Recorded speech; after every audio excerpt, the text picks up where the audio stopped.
Good morning, everybody. Welcome to a brand new and beautiful day. Welcome to an opportunity to begin again. To take a deep breath if you haven't done that yet today. And just become comfortable in your body. Be comfortable in who you are.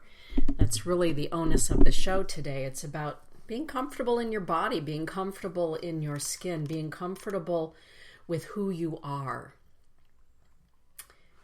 The cost of being who and what we are not. That's a great topic for a show. It's really been on my mind lately. And so I thought we'd get together here on Wednesday morning and talk about it. Good morning, Rob and Julie and Marianne. It's good to have you in the chat room with me today. Thank you for being here. The cost of being who and what we are not. There is a cost to not being who we are. There's a cost to being who we are not. I think really it comes down to just being us. Or as Elise always says to me, just do you, Mom. Just do you. Just be you. No one else can be you, Ma. Just do you. And when she made that statement to me a couple of months ago, I thought to myself, well, that must be, the new way of saying, just be true to yourself, to thine own self be true. Stay in your own lane, Ma, and just do you. I like that. Mind your own business. Stay in your own lane. Be true to yourself. Do what you came here to do. Do it with love. Do it with kindness. Do it with boundaries. Do it with good health. With compassion. Stay in your own lane that way. I like that. Hey, good morning, Angie. So let's talk about that this morning. What is the cost of being who and what we are not? This morning as I was getting ready for this show, I thought to myself, this whole subject of being who we aren't reminds me of putting my foot into a really tight-fitting stiletto heel. It's that kind of a feeling for me, wearing that kind of a shoe. I mean, I've outgrown that shoe. There were years in my career at the newspaper where I didn't wear stilettos, of course, going to work, but I did wear very high fashion, tight fitting, and sometimes horribly uncomfortable shoes because it matched the tailored suit that I was wearing, that matched the matching handbag, that matched the matching jewelry. And all of it felt really confining, but I looked really good back in those days, wearing that uniform. And then the day came where in my own moment of epiphany, I decided that I was going to be really comfortable in my own skin, and I was going to be really comfortable in my clothing that covered my skin. And so I gave up all of those effects.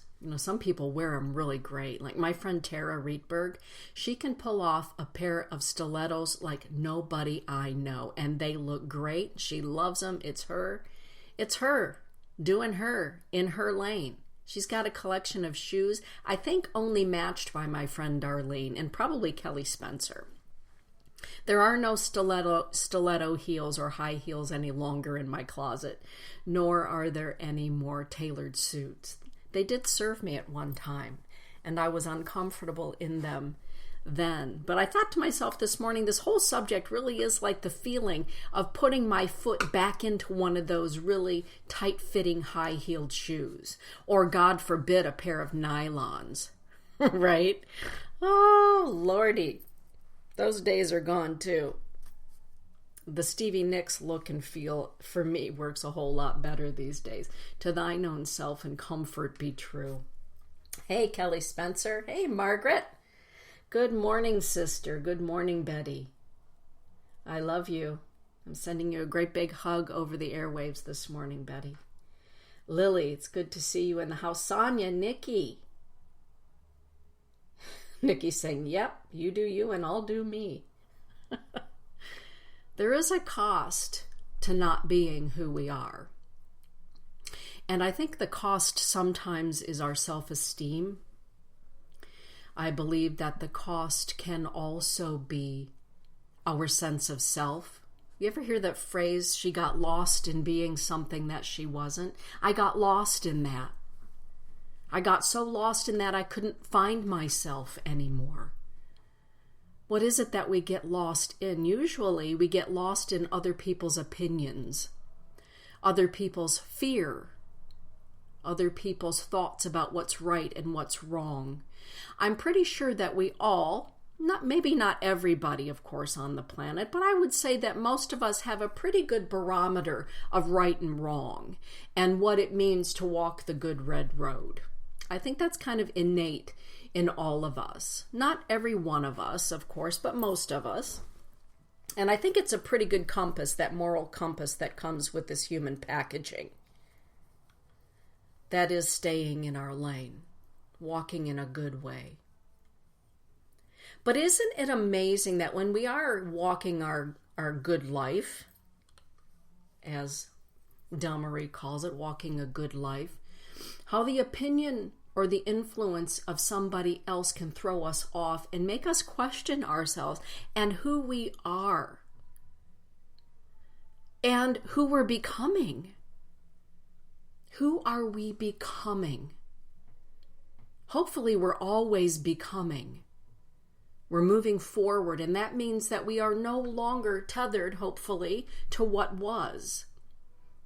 And again, I'll use the illusion of high-heeled pumps. I'm not wearing any more of those.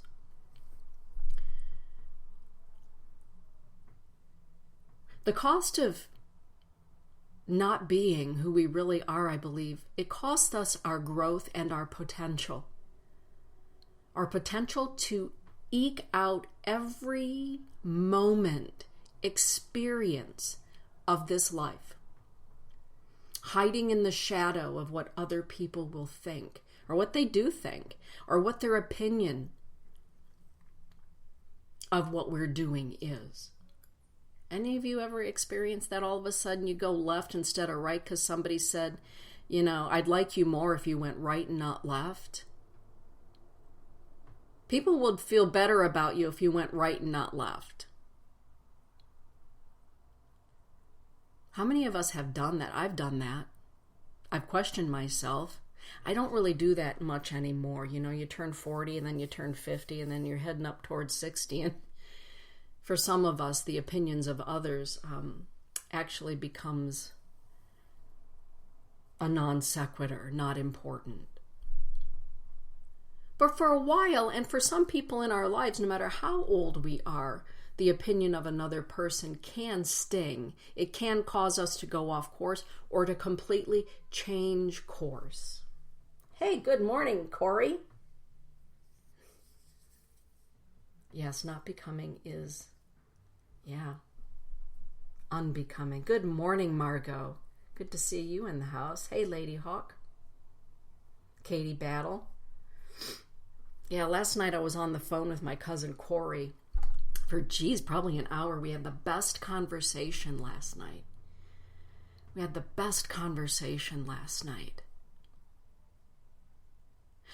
the course of my years, here are some of the things that I've heard people say about me.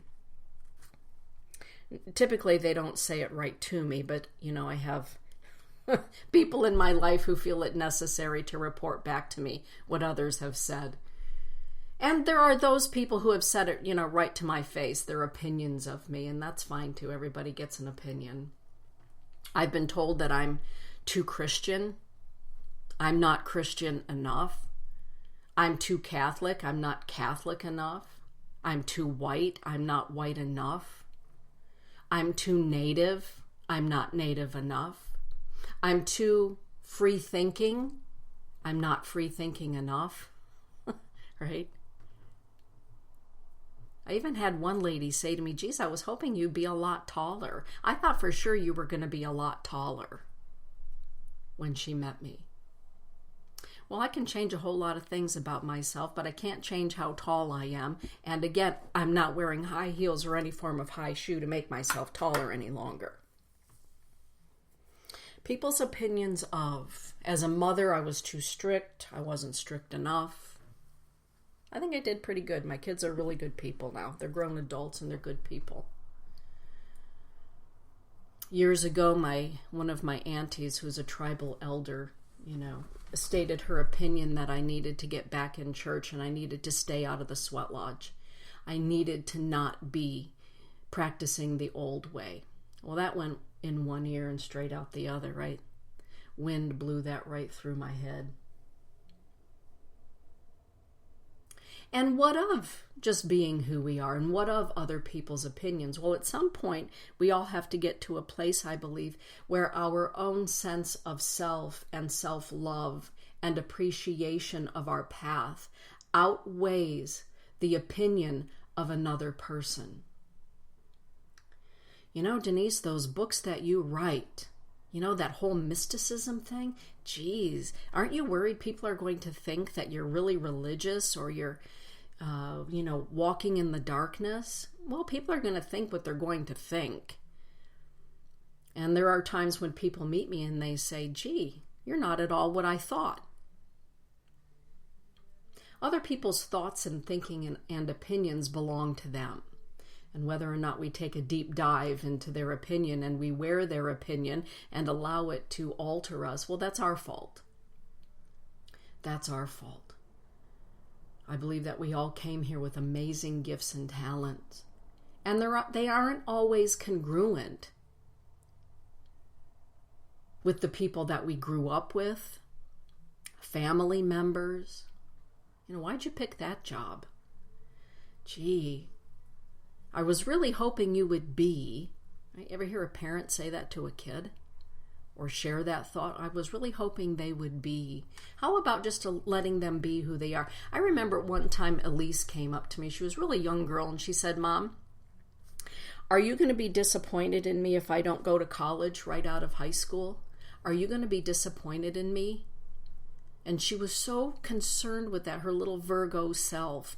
And I looked at her and I said, Elise Marie, I will be disappointed in you never. But my concern is that you'll be disappointed with yourself if you don't become who it is that you came here to be. And sometimes that requires university. Sometimes it requires an apprenticeship. Sometimes it requires a trade skill. But it all requires allowing it to unfold. So will I be disappointed in you? Never. That's not going to happen. Please don't be disappointed in yourself by not being who it is you feel you came here to be. And oh, by the way, that gets to change over time. That gets to grow right along with you. Will I be disappointed if you become a mean person, a hateful person, a vindictive person, a racist person? Well, yes, that would be disappointing. Your behavior would be disappointing. Because I hope I raised you better than that. So maybe the disappointment really is about me. In any event, you just go out there and you become who you came here to be. And if you love it and you're passionate about it and it makes you grow into a beautiful woman, enjoying her life, bravo. Bravo. And as long as you're not harming others in the process, you're living a really good life. Oh, thanks, Mom. Thanks, Mom. It's easy to say those things to our kids, but what about ourselves? What about ourselves? How many times I've heard people, question the validity of me pouring even a sweat lodge because I'm a woman. You can't be pouring a sweat lodge. You're a woman. I told that to Joaquin one time. I said, Joaquin, did I miss a memo coming out of the reservation about lodge pourers? He said, what are you talking about?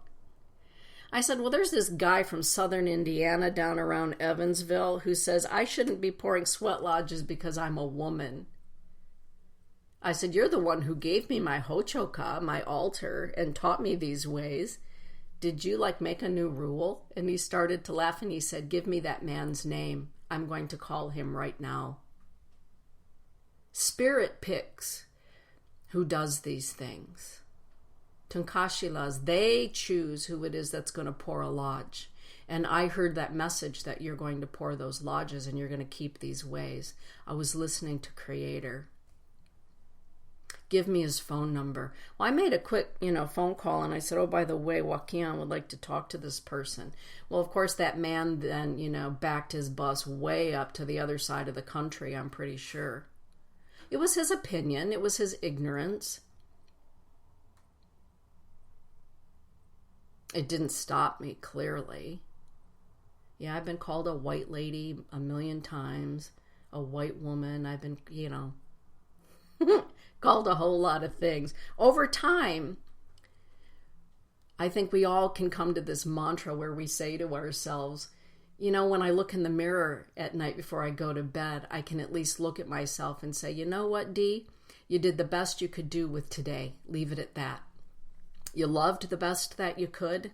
You did the best that you could. You served as well as you could. You took care of yourself as best as you could today. Go to sleep with that on your heart, not the opinion of another person. And not the opinion of another person. Hey, Johnny. Cousin Johnny's in the house. It is hard to follow our heart. Absolutely it is.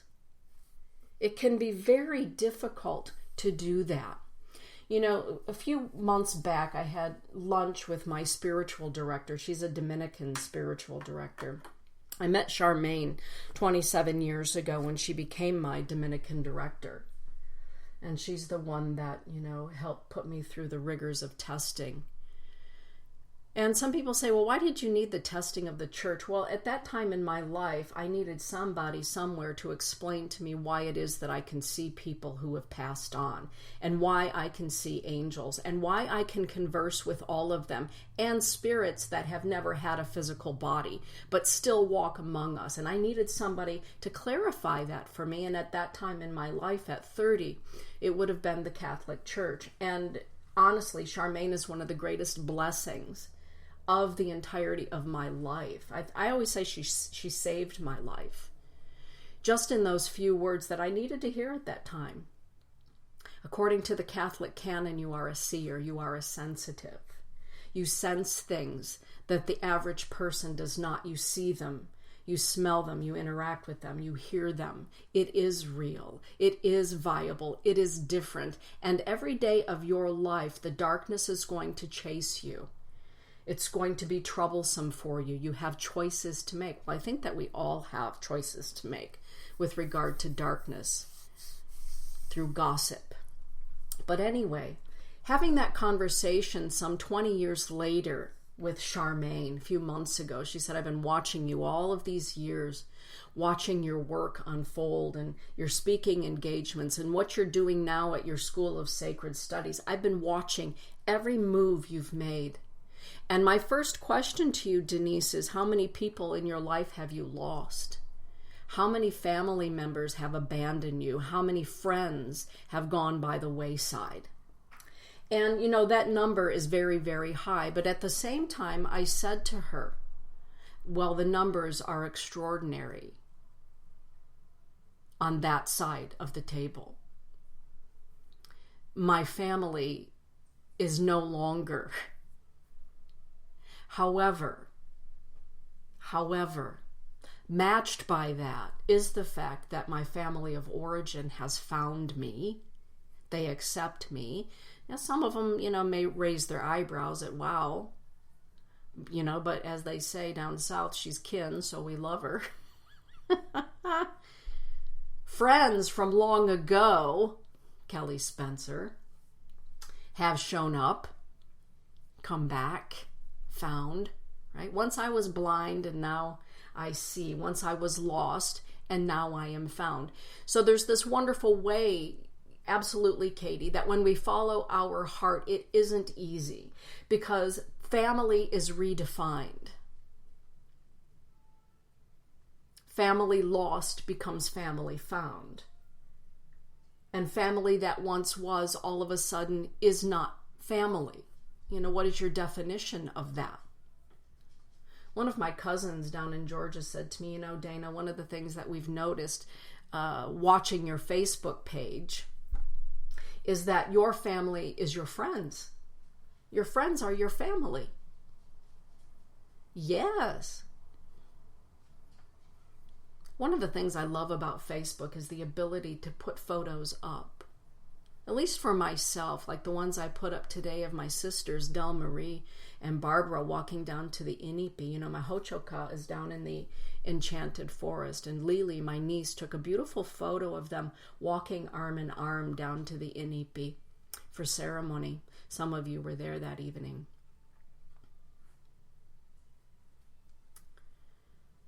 I love that photo. They are my family. My Tio Shpaye, my extended family. Tio Shpaye. And some people raise eyebrows about that. Well, sometimes everybody, you just can't win. You know, there are people that are angry that I'm having so much fun with my biological family. Man, it just puts a knot in their knickers. And you know what? So what? The joy of a lifetime that we've been given is that at the end of our days, we get to look at the journey. We get to look at the joy. We get to look at the adventures and say, holy smokes. And trust me, at the end of our days, not still clinging to another person's opinion about the way that we spent our days is a beautiful thing. It's a beautiful thing. You know, a lot of times people want us to be who we were 5 years ago, 10 years ago, 20 years ago. They want us to be that because that is their comfort zone. And sometimes the cost of remaining in their comfort zone is the cost of our growth. And more than that, the full experiences of life. Well, Denise, I remember when you used to. Denise, I remember. How come you're not doing that anymore? Well, I'm not that anymore. It's part of the medicine bag, but it's not where I am now. It's not where I'm growing now. It's not where I'm thriving now. It's not lost. I've not negated it. It's no less part of my journey. But please don't hold me to who I was 5 years ago, 10 years ago, 15 years ago, 30 years ago. Enjoy the golden nuggets of those times, but that's not who I am. Being comfortable with who we are also takes courage. Absolutely, Julie. Sometimes it is difficult to discern our own motivation. Talk about that a little more, Jules, if you would. Hey, Pam Miller. Good to see you in the house. We're always growing, hopefully. And it's not that we can't reminisce about what was. Those are the best things, aren't they? To take a stroll back in time and retrieve those golden nuggets of fun memories and fun. That's awesome. Expecting, your friend or your relative to still be the person who they were in 1975 or 77, right? 79. There are days I will say right out loud. Todd hears me say it all the time. In my soul, I'm still 17. It is still 1979 and I'm still playing LPs, right? Pink Floyd, Peter Frampton, Frampton Comes Alive, Fleetwood Mac. In my heart, I'm a little bit of Arrested Development when it comes to that, I admit that. Led Zeppelin, Yep. And I appreciate the Robert Plant of today as much as I appreciate Robert Plant of 1977. I'm not certain he still looks the same in those denim jeans, but he looks great in those denim jeans. Not the same, but he still looks really good. He's Robert Plant. If he were still trying to fit into those painted on jeans, that to me just wouldn't seem right. He's sexy the way he was, and he's sexy the way he is, in the way he wears those denim jeans now. The way he wears his hair now. openly talking about the mysticism, right, with Dan Rather, about Zeppelin and Zeppelin's work. Mysticism, geez, years ago, the only person who really wanted to talk about that was Van Morrison, and of course the Welsh witch herself, Stevie Nicks. She would actually say the word Welsh witch, mystic, mysticism. Van Morrison sang about it. I love Van Morrison. Love that. I've always been a mystic. I've always been different. Always been different. And I've paid a price for that since the beginning of my life. The very beginning. But paying the price of admission in life, right? It's all about paying the price of admission into the next, into the adventure, into where we're going. The cost of being who we are not, well, sometimes we end up with, you ever see this? You ever done this? You end up with the proverbial lipstick on your teeth and the toilet paper stuck to your shoe when you're trying to pretend to be somebody you're not. Oh, God. Hey, Gemini Moon. Oh, thank you for that, Marianne. And you're right, John. You can't please everybody. Oh, goodness. Made it. Yeah, it's good to have you here, Gemini. Margot, just found out I'm arrested at 12. Yeah, there are times in our lives that are just so full of wonder and joy. Pam is saying, everything I tried to be for everyone else only led to misery.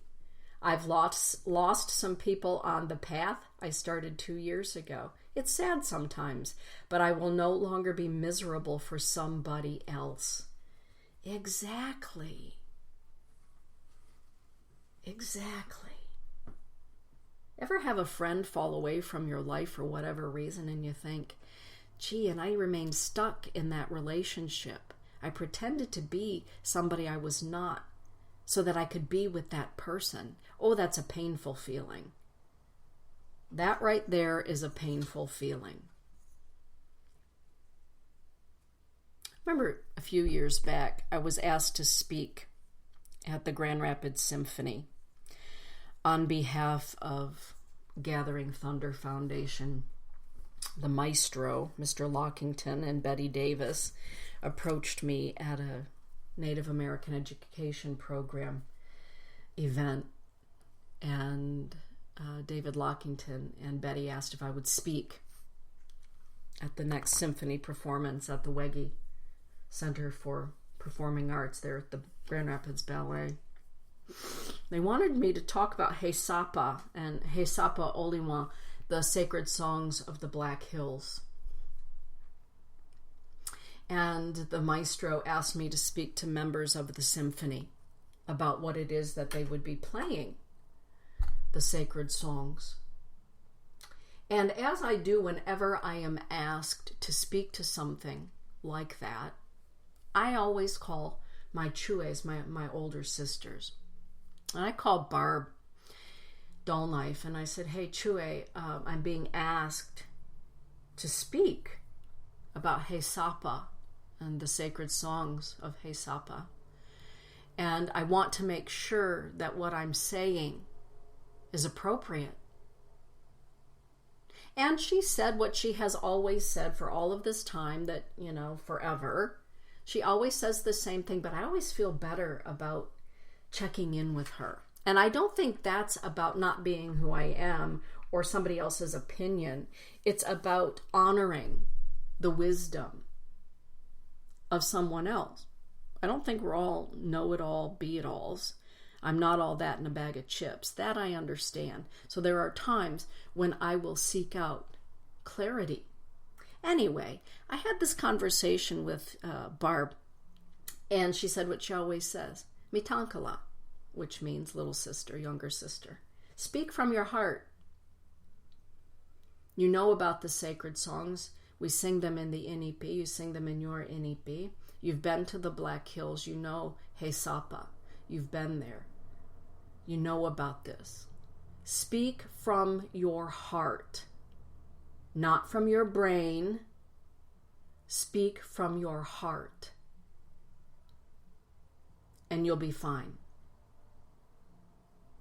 And you'll be fine. She always says that to me, and that, still at 56 years old. And I did that, and of course, those of you that were there, Betty, you were there, before the symphony began, the maestro, David Lockington, said to me, Denise, you're going out first. I said, no, I'm not. This is your symphony orchestra, and you're going to go out first, good dear maestro. And he said, no, you're going first. You're opening tonight's program. And I walked out there onto the stage in a very full house. And I took a deep breath, and I spoke from my heart. I spoke from my heart. When we speak from our heart, it's a voice that is very different than the voice that comes from our brain. It's a very different voice. We can feel it. People can feel it when you're speaking from your heart, not from your brain. You all know what I mean. What about living our life from our heart and not from our brain? I mean, of course, we have to have common sense, right? That's the disclaimer. Yes, common sense is good, everybody.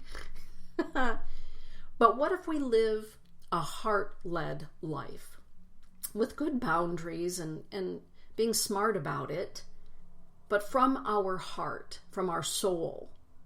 I am here to tell you that not everybody is going to like it. Not everybody is going to like you. Not everybody is going to appreciate it. Betty, that is a perfect statement. Sometimes our spirit outgrows the people around us.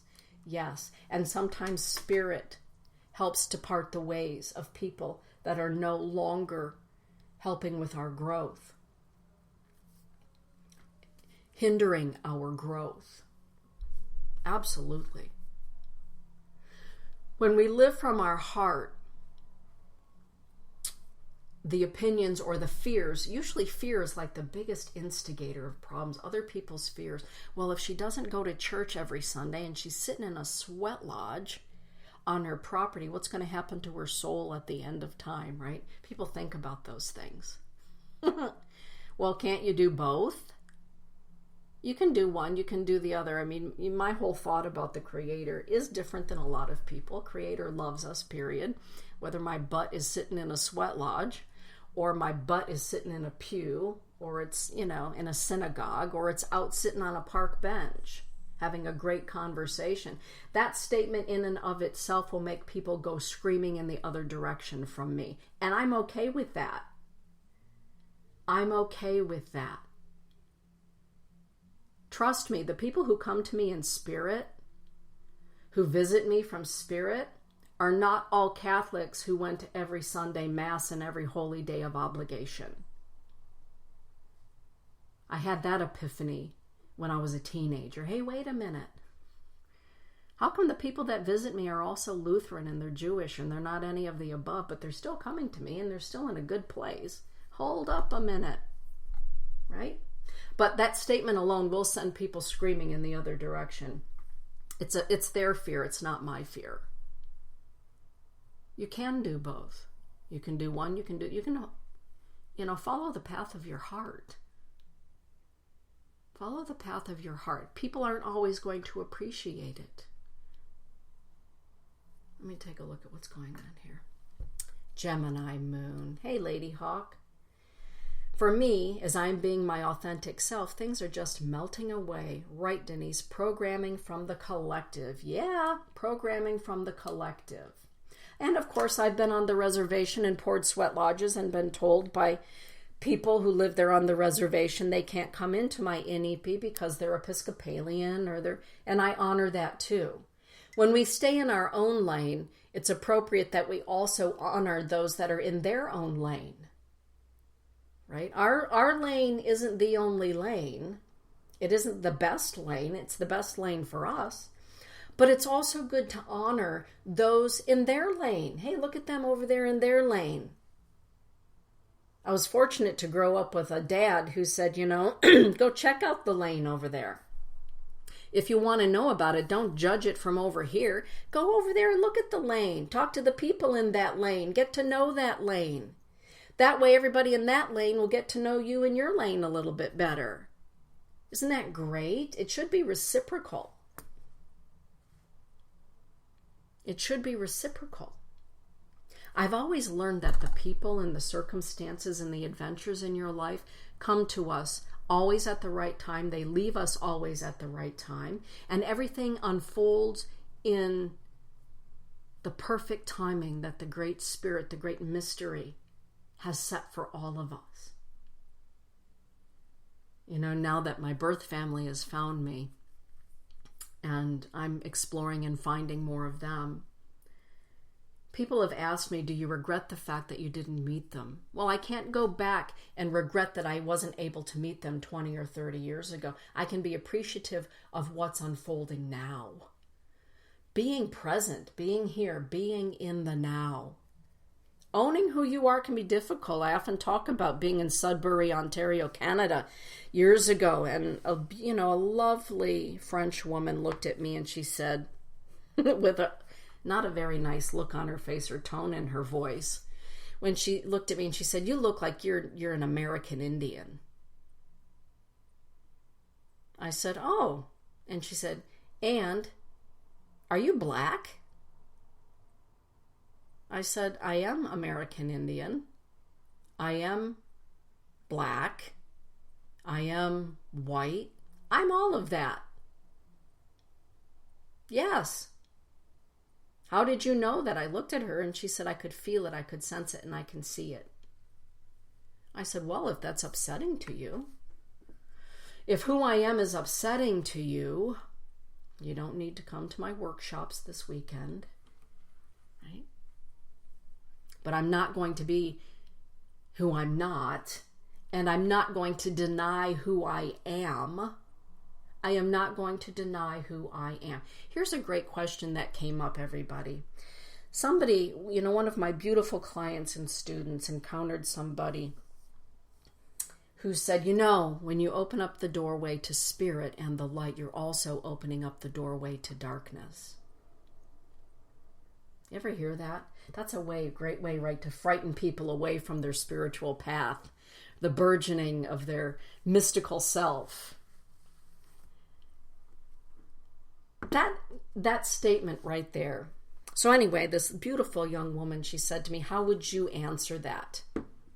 Well, I have a whole lot of answers for that. Discernment, number one, and who we talk about these things to sometimes is key. But number two, I can assure you that Beelzebub and its minions, if you believe in Beelzebub and its minions, are certainly hovering around tables of gossip far more than they're hovering around meditation pillows, right? Long talks with Creator. Darkness comes in many forms.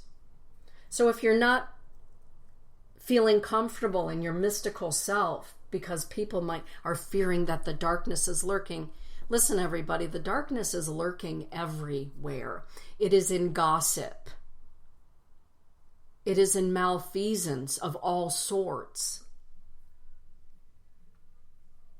It's not hanging around, lurking next to your, as I call it, your prayer station, your hochoka, your places of prayer. It's lurking around where darkness prevails. For me, I think one of the greatest darknesses on earth is ignorance, malfeasance, gossip. Gossip. I like that statement. I no longer sit at a table where I become the topic of conversation when I get up and leave. Staying in our own lane and honoring that lane. Right? Every day we have choices to allow the darkness. The darkness of opinion, the darkness of gossip, the darkness of ignorance, the darkness of fear, to infiltrate being fully who we are. And it isn't some horned man with a red face with a pitchfork thingy. It's not that. Maybe that's the personification of what I'm talking about with gossip and all the fear and hellfire. Maybe that's the personification of that. In our heart, we know what is good and congruent and loving and kind. Stay in that lane. Do you in that lane. Allow others to do them in their lane of compassion and love. And it may look different than your lane. And it's okay that your lane looks different than theirs. Right? All lanes lead to Creator. One thing I am grateful for is that I was raised in a household where that really was the edict. All paths lead to the Creator. All good, kind, and loving roads lead to the Creator. That, in a very military, very Catholic household, was the mantra. All kinds of goodness and love and compassion, joy, lead to the heart and mind of creation. There are many lanes, and they're supposed to be unique. Everybody celebrate your uniqueness.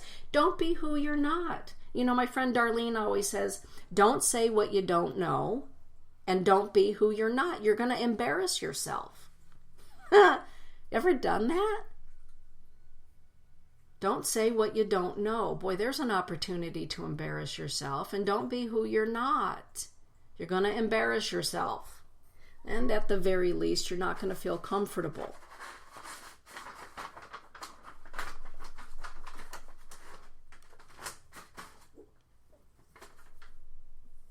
Oh, yes. Oh, wonderful.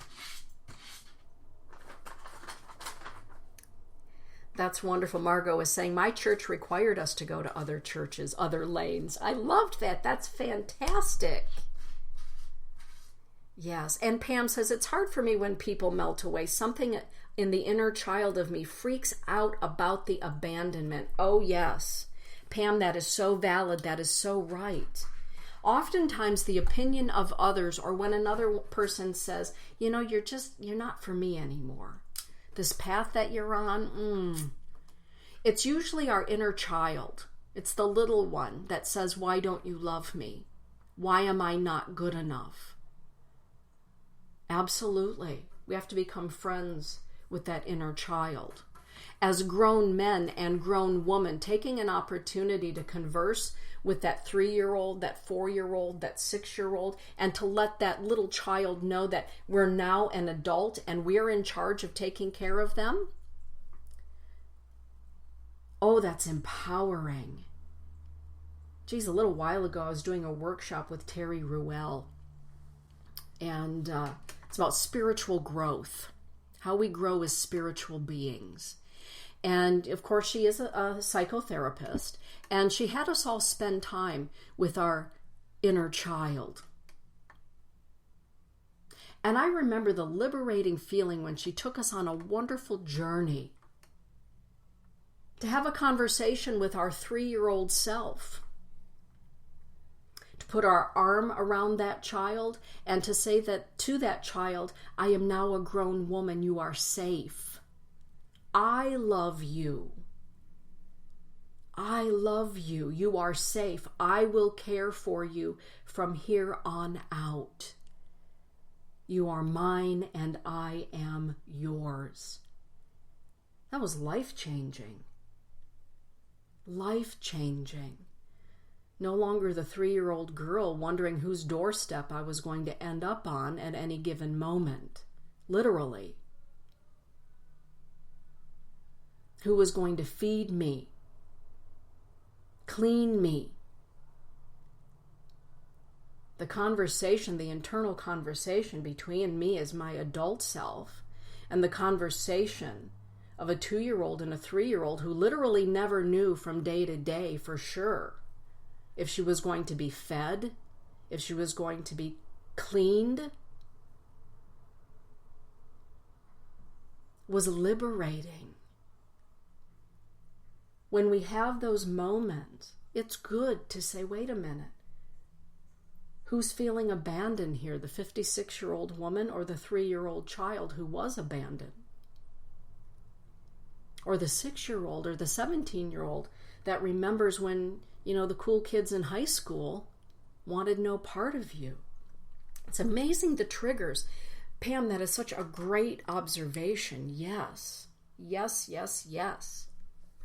And yes, even the wrong paths lead to the Creator, right?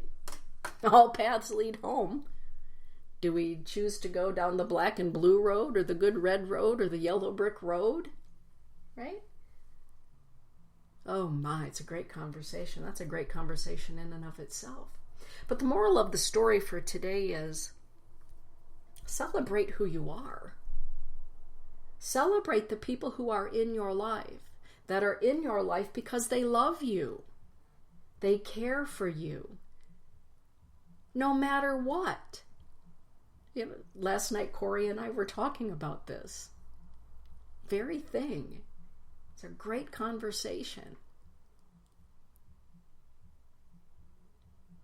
See, being the fullness of who you are makes the world more beautiful. It makes it more expansive. And here's a little ditty that I learned many years ago, having a conversation with Sonia Choquette in her living room in her home in Chicago. And Sonia looked at me and she said, Denise, the people who love you already know who you are. And they're waiting for you to be more of that.